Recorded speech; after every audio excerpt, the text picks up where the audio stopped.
IPL match ಹಂಗಾಗುತ್ತೆ ಹಿಂಗಾಗುತ್ತೆ ಅದು ಆಗುತ್ತೆ ಇದು ಆಗುತ್ತೆ ಅವ್ರು ಕ್ವಾಲಿಫೈ ಆಗ್ತಾರೆ ಇವ್ರು ಕ್ವಾಲಿಫೈ ಆಗ್ತಾರೆ ಅಂತೇಳಿ ಹಂಗಟ್ ಮಾಡ್ಕೊಂತ ಕಡೆಯಕ್ಕೂ ಈಗ ಕ್ಲೈಮ್ಯಾಕ್ಸ್ ಅಂತಕ್ಕೆ ಬಂದು ನಿಂತ್ಬಿಟ್ಟೇವಿ. ಅದ್ರಾಗ ಇನ್ನೊಂದು ಖುಷಿ ಏನಪ್ಪ ಅಂದ್ರೆ ಕ್ಲೈಮ್ಯಾಕ್ಸ್ದಾಗ RCBನೂ ಒಂದೈತಿ ಅಂದ್ರೆ ಫೈನಲ್ದಾಗ ನಾವೇನು ಕಾಯ್ಕೊಂತ ಕುಂತಿದ್ವಿ RCB ಫೈನಲಿಗೆ ಬರುತ್ತೋ ಇಲ್ಲೋ ಅಂತೇಳಿ ಕಡೆಗೂ RCB ಫೈನಲಿಗೆ ಬಂತು. RCB ಫೈನಲಿಗೆ ಬಂದ ಮೇಲೆ RCB ಟಾಪ್ 1ಗೆ ಬಂತು, ಫೈನಲಿಗೂ ಬಂತು. ಆದ್ರೆ ಅದ್ರ ಜೊತೆ ಇನ್ನೊಂದು ಟೀಮ್ ಯಾವ್ದು ಬರ್ತೈತಿ, RCB ಫೈನಲಿಗೆ ಇನ್ನೊಂದು ಟೀಮ್ ಯಾವ್ದು ಬರ್ತದೆ ಅಂತೇಳಿ ಅದಕ್ಕೂ ಸಹಿತ ಕಾಯ್ಕೊಂತ ಕುಂತಿದ್ವಿ. ಅಂತೂ ಇಂತೂ ನಿನ್ನೆ ಒಂದು ರಿಸಲ್ಟನ್ನು ಗೊತ್ತಾಯ್ತು. ಇವಾಗ ಗುಜರಾತ್ ಮತ್ತು RCB ಈ ಎರಡು ತಂಡಗಳ ನಡುವೆ ಒಂದು ಬಿಗ್ ಫೈಟ್ ನಡೀತೈತಿ, ಬಿಗ್ ಫೈನಲ್ ಅನ್ಬೋದು ನಾವು. ಯಾಕಪ್ಪ ಬಿಗ್ ಫೈನಲ್ ಅಂತಂದ್ರೆ ಈ ಕಳೆದ ಒಂದು ಮ್ಯಾಚ್ ಒಳಗೆ RCB ಅವ್ರು ಸೋಲಿಸಿದ್ರು. ಆದ ನಂತರ RCB ಅವ್ರನ್ನ ಏನು ಫಸ್ಟ್ ಮ್ಯಾಚ್ ಒಳಗೆ GT ಅವ್ರು ಸೋಲಿಸಿದ್ರಲ್ಲ, ಅದಾದ ನಂತರ GT ಅವ್ರನ್ನ RCB ಅವ್ರು ಸೋಲಿಸಿದ್ರು. ಈಗ ಕೊನೆಯದಾಗಿ ಯಾರು ಸೇಡನ್ನ ತೀರಿಸ್ಕೋತಾರ ಅಂತೇಳಿ ನೋಡೋದಾದ್ರೆ RCB ಮತ್ತು GT ಎರಡೂ ಕಾಯ್ಕೊಂಡು ಕುಂತಾರೆ, ಇಬ್ಬರು ಸಹಿತ ಕಾಯ್ಕೊಂಡು ಕುಂತಾರೆ. ಇವರು ಸಹಿತ ಸೇಡಿಗಾಗಿ ರೆಡಿ ಇದ್ದಾರೆ, ಅವರು ಸಹಿತ ಸೇಡಿಗಾಗಿ ರೆಡಿ ಇದ್ದಾರೆ. ಆದರೆ ಇನ್ನೊಂದು ಏನಪ್ಪ ಅಂತಂದ್ರೆ RCBಗೆ ಇಲ್ಲಿ ರಾಜಕಾರಣದಿಂದ RCBಗೆ ಒಂದು ಸ್ವಲ್ಪ ಏನಾದರೂ ಎಡವಟ್ಟಾಗುವಂಥ ಚಾನ್ಸಸ್ಗಳು ಇದಾವ ಅಂತ ನೋಡೋದಾದ್ರೆ ಏನು RCBಗೆ ಮತ್ತು ರಾಜಕಾರಣಕ್ಕೆ ಏನು ಸಂಬಂಧ ಅಂತೇಳಿ ಇಲ್ಲ, ನಾನಿಲ್ಲಿ CM ಆಗೋದ್ರ ಬಗ್ಗೆ ಮಾತಾಡ್ತಾ ಇಲ್ಲ. ಬಟ್ ಈ ಹಿಂದೆ RCBಗೆ ಇಲ್ಲಿಂದ ಆದಂಥ ಡ್ಯಾಮೇಜ್ ಬಗ್ಗೆ ಮಾತಾಡ್ತಿದ್ದೀನಿ. ಏನಪ್ಪ ಅಂತಂದ್ರೆ ಈ ಒಂದು ಫೈನಲ್ ಪಂದ್ಯ ಏನೈತಲ್ಲ ನಮ್ಮ ಬೆಂಗಳೂರಿನ ಚಿನ್ನಸ್ವಾಮಿ ಸ್ಟೇಡಿಯಂ ಒಳಗೆ ನಡಿಬೇಕಿತ್ತು.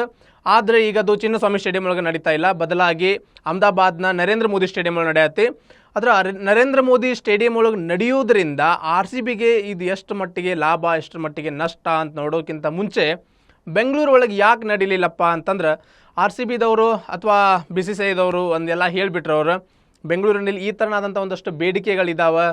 ಮತ್ತು ಬಸವಳಿ ಈ ಹಿಂದೆ ನಡೆದಂಥ ದುರ್ಘಟನೆ ಆಗಿರ್ಬೋದು, ಅದಾದ ನಂತರ ರಾಜಕಾರಣಿಗಳು ನಮಗೆ 3 ಟಿಕೆಟ್ ಬೇಕು 5 ಟಿಕೆಟ್ ಬೇಕು ಅಂತ ಕೇಳಿದ್ರಿಂದ ಮತ್ತು ಬಸವಳಿ ಫೈನಲಿಗೆ ಇವರು ಇಷ್ಟೇ ಆದಂಥ ಒಂದು ಏನೋ ಒಂದು ಕೆಲವೊಂದು ಮಾತುಗಳ ಪ್ರಕಾರ ಇರಬಹುದು, ಬಹುಶಃ ಇರಲಿಕ್ಕಿಲ್ಲ.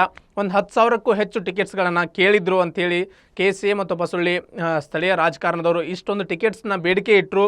ಆದ್ದರಿಂದ ನಾವು ಅಲ್ಲಿಂದ ಮತ್ತೊಳ್ಳಿ ಈ ಹಿಂದೆ ನಡೆದಂಥ ಘಟನೆಯಿಂದಾಗಿ ಮ್ಯಾಚ್ನ ಅಹಮದಾಬಾದ್ಗೆ ಶಿಫ್ಟ್ ಮಾಡಿದ್ವಿ ಅಂತೇಳಿ BCCIದವರು ಹೇಳ್ಕೊತಿದ್ದಾರೆ.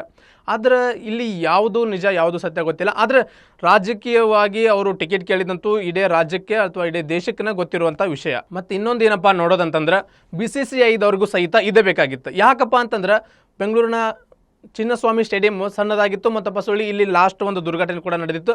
ಅದರ ಬದಲಾಗಿದೆ ಏನಾದರೂ ಅಹಮದಾಬಾದ್ ಸ್ಟೇಡಿಯಂ ಒಳಗೆ ನಡೆದ್ರೆ ಅದು ಸ್ಟೇಡಿಯಂ ದೊಡ್ಡದಾಗೈತಿ, ಅಲ್ಲಿ ಹೆಚ್ಚಿನ ಆಸನಗಳ ವ್ಯವಸ್ಥೆ ಐತಿ, ಅಲ್ಲಿ ಜಾಸ್ತಿ ಜನ ಬರ್ಬೋದು ಮತ್ತು ಒಳ್ಳೆ ಅಷ್ಟೇ ಅಲ್ಲ ಜಾಸ್ತಿ ಟಿಕೆಟ್ ಸೇಲ್ ಆಗ್ತಾವೆ, ಅದರಿಂದ ಜಾಸ್ತಿ ಹಣ ಗಳಿಸ್ಬೋದು. ಈ ಥರನಾದಂಥ ಕೆಲವೊಂದು ಯೋಚನೆಗಳಿಂದ BCCI ಸಹಿತ ಅಲ್ಲಿಗೆ ಒಂದು ಶಿಫ್ಟ್ ಮಾಡೋಕ್ಕೆ ಇದಾಗೈತಿ. ಏನೋ ಒಂದು ಕುಂಟನೆಪ್ಪ ಅನ್ಬೋದು ಅಥವಾ ಏನೋ ಗೊತ್ತಿಲ್ಲ, ಆದರೆ ಇವ್ರು ಟಿಕೆಟ್ಸ್ ಕೇಳಿದಂತೂ ನಿಜ. ಆದ್ದರಿಂದ RCBಗೆ ಇದು ಎಡವಟ್ಟಾಗೋ ಚಾನ್ಸಸ್ಗಳಿದಾವೆ. ಯಾಕಪ್ಪ ಅಂತಂದ್ರೆ RCBದವರು ಇದುವರೆಗೂ ಅಹಮದಾಬಾದ್ನ ಸ್ಟೇಡಿಯಂ ಒಳಗೆ 7 ಮ್ಯಾಚ್ ನಡೆದಿದ್ದಾರೆ. 7 ಮ್ಯಾಚ್ ಒಳಗೆ ಇವರು 4 ಮ್ಯಾಚ್ ಹೊತ್ತು ಕೇವಲ 3 ಮ್ಯಾಚ್ಗಳನ್ನು ಗೆದ್ದಿದ್ದಾರೆ. ಇಲ್ಲಿ ಇವರ ಶೇಕಡಾವಾರು ವಿನ್ ಆಗುವಂಥ ಅಥವಾ ಗೆಲ್ಲುವಂಥ ಚಾನ್ಸಸ್ಗಳು ಎಷ್ಟಿದಾವಪ್ಪ ಅಂತಂದ್ರೆ ಎಷ್ಟಿದೆ ಅಂತಂದರೆ ಶೇಕಡಾವಾರು ನೋಡೋದಾದ್ರೆ ಇಲ್ಲಿ 42% ಮಾತ್ರ RCBಗೆ ಗೆಲ್ಲುವಂಥ ಚಾನ್ಸಸ್ಗಳಿದಾವೆ.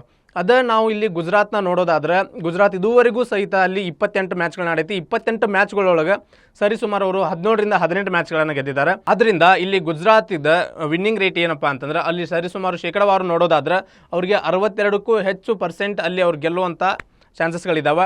ಆದ್ದರಿಂದ ಇದೇನಾದರೂ ಬೆಂಗಳೂರಿನ ಚಿನ್ನಸ್ವಾಮಿ ಸ್ಟೇಡಿಯಂ ಒಳಗೆ ಈ ಮ್ಯಾಚ್ ನಡೆದಿತ್ತಪ್ಪ ಅಂತಂದ್ರೆ RCBಗೆ ಇನ್ನೂ ಹೆಚ್ಚಿನ ಪ್ಲಸ್ ಪಾಯಿಂಟ್ ಆಗಿರ್ತಿತ್ತು.